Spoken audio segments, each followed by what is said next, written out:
Lamb is one of those films that when you watch it, you just can't get it out of your head, or at least I couldn't get it out of my head, and it could be because Ada is just so damn cute. Watching the trailer piqued my interest, but I was hesitant to watch because I was fearful that some weird might be going down with this film. Similar to Splice, if you've seen the film, you know what I'm talking about. To motivate myself to watch Lamb, I decided to watch a review about it. I don't know about other people, but a lot of times when watching a movie, my brain shuts off, and when the movie ends, I'm left wondering what the hell happened. Sometimes it helps to watch a non-spoiler review that gives a roadmap of the film, but doesn't give anything away. Doing this encourages me to pay better attention as I anticipate those particular moments in the film that the reviewer will often tell you to keep an eye out for. I don't do this for all films, but it does help to know in advance what's taking place, especially with films that the audience is expected to think alongside the characters. I wish I had done this with the Green Knight film because I had no clue what was going on until I watched an explanation on what the film was based on. And it does not help that the audio is so damn low, especially when the people talk. Back to the film. To summarize Lamb, it's about a couple that has lost a child and left their marriage fractured, but what helps fill that void and repair their relationship is taking an Ada that is a hybrid. There are reviews that further states that this film is about the parents and their process of grieving, and that's well and fine, but there are some writing and editing decisions in this film that I don't agree with, and feel that some aspects of the film wasn't explored enough. And even though this is titled a fixing video, this review has nothing to do with it being bad or good, but more on the lines of it being an interesting film that I want to further explore. One more thing. For one of the additional scenes, I drew an image that some might not deem inappropriate, and I will give a heads up when nearing this image. With that,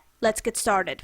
Maria and Ingvar tend to their responsibilities on the farm until they spot a stray sheep out in the distance. It takes some time, but they herd the lone sheep back into the flock. As the two assist the sheep's giving birth, Ingvar notices that Maria holds on to the newly born lambs longer than usual. He hesitantly tells her that the lambs need to drink, and she returns the lamb to its mother, and they turn in for the night.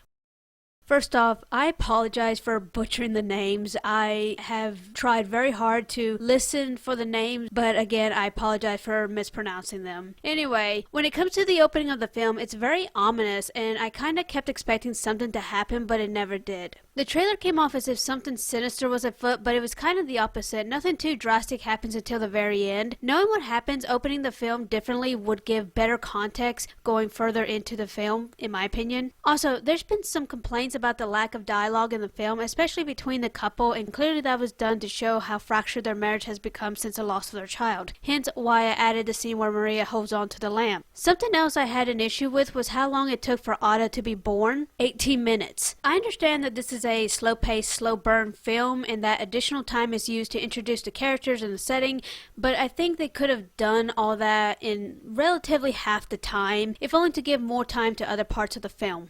The couple assist the stray sheep as it gives birth and are shocked to what it gives birth to. They stare at it puzzled, but Ingvar turns his head and contemplates. Before he can decide anything, Maria makes up her mind. Ingvar is unsure what to make of the situation, but lets it go for now. In the morning when he wakes, he finds Maria being unusually motherly to the newborn. He keeps his distance, only assisting when she asks. When she steps away for a moment and the newborn becomes fussy, Ingvar watches but eventually picks it up. When Maria re-enters the room, she takes over and Ingvar returns back to the field and has a breakdown as he accepts the inevitable.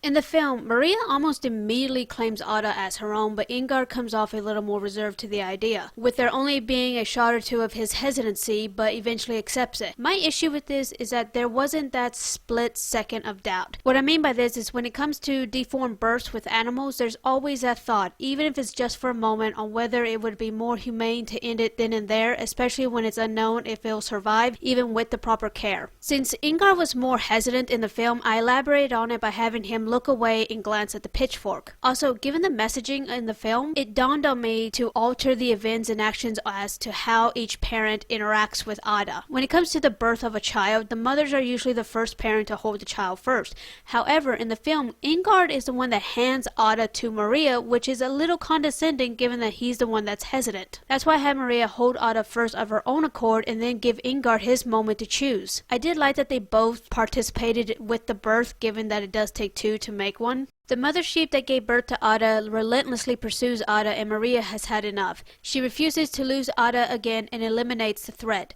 As she buries the body, Maria can't help but feel as if she's being watched. She scans the landscape but sees nothing.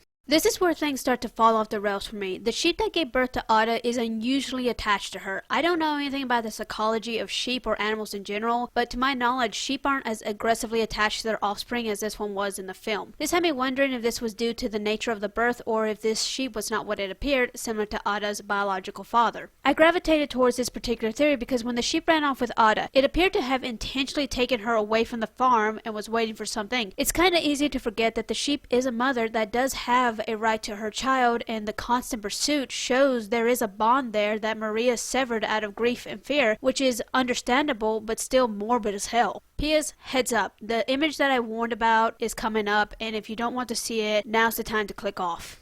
As the adult stands, Ada steps out and sees something that raises questions for her. When she looks at her reflection, she touches her face and becomes aware of her differences. Ada attempts speech, but finds herself unable to, which frustrates her. She returns to the house and takes a nap. Batur lays down on the couch and Maria makes her way to the kitchen but finds the door open and the dismembered head of the sheep she shot. She goes and reburies it and knows that she is being watched. That night, Ada has a dream of being approached by a ram that gets taller. Next morning, Maria takes Batur to the bus stop. Ingar and Ada goes to fix a tractor and the unthinkable happens. Ada cries out as she's pulled away. The ram lowers himself to Ada's level. Looking at him, she touches his face and leaves with him.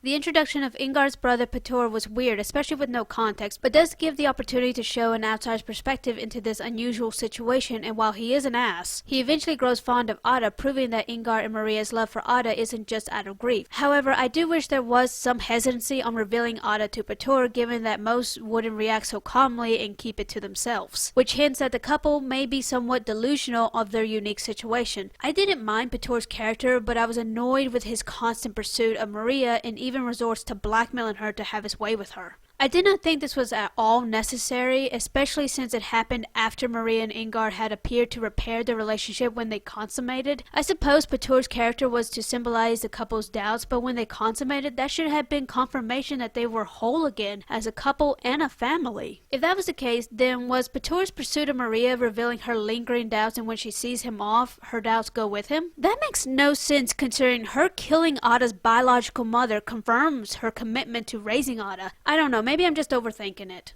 Anyway, the time spent showing Batur's pursuit of Maria would have been better spent showing Ada's perspective of the situation, since nearing the end of the film, it does show her becoming aware of being different. When they're dancing, she goes to the piano and looks as if she wants the piano to be played but can't seem to get their attention. So she runs out and spots her biological father, who she doesn't seem to be too afraid of, and when looking in the mirror, she is clearly reflecting on her appearance. These small hints could have been better expanded upon with her touching her face, which directs her attention to her different arms. Just these subtle additions would have made the ending more understandable. Something else I didn't fully understand was the dreams. Maria was clearly plagued with them throughout the film, but to me it felt like Ada should have been the one plagued with these dreams. When it comes to the ending of the movie, it was always unsettling to me. The death of Ingar came off as if it was revenge for Maria killing the sheep, but there was nothing showing or hinting that he knew what Maria had done. That's why I added the severed head scene and the dream sequence for Ada, hinting that her time with Maria and Ingar is nearing to an end, and possibly explaining why Ada does not seem afraid of her biological father even after seeing him shoot Ingar. I did want Ada to be reluctant to leave with him and show a more attentive side to the ram than just a murderous beast that's reclaiming what he believes is his. Everything I added, I did with the tone of the film in mind, visual subtleties that don't require dialogue.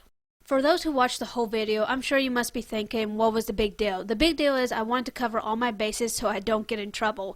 To most, I'm sure the image wasn't offensive, but I just wanted to be sensitive to those that might be triggered by it. To be frank, I'm rather fond and satisfied on how well it turned out. What was a surprise was how much analyzing I did and very little rewriting, but like I said in the beginning, this is one of those films that I couldn't stop thinking about, which inevitably led me to watch it again and eventually make this video. But isn't that one of the goals when making a movie? Whether it's good, bad, boring, exciting, etc., as long as we watch it more than once. Overall, I really enjoyed this movie, but I will admit the slow pace had my attention wandering from time to time, but this adorable little face made it all worth it. Thanks for watching, and like and subscribe.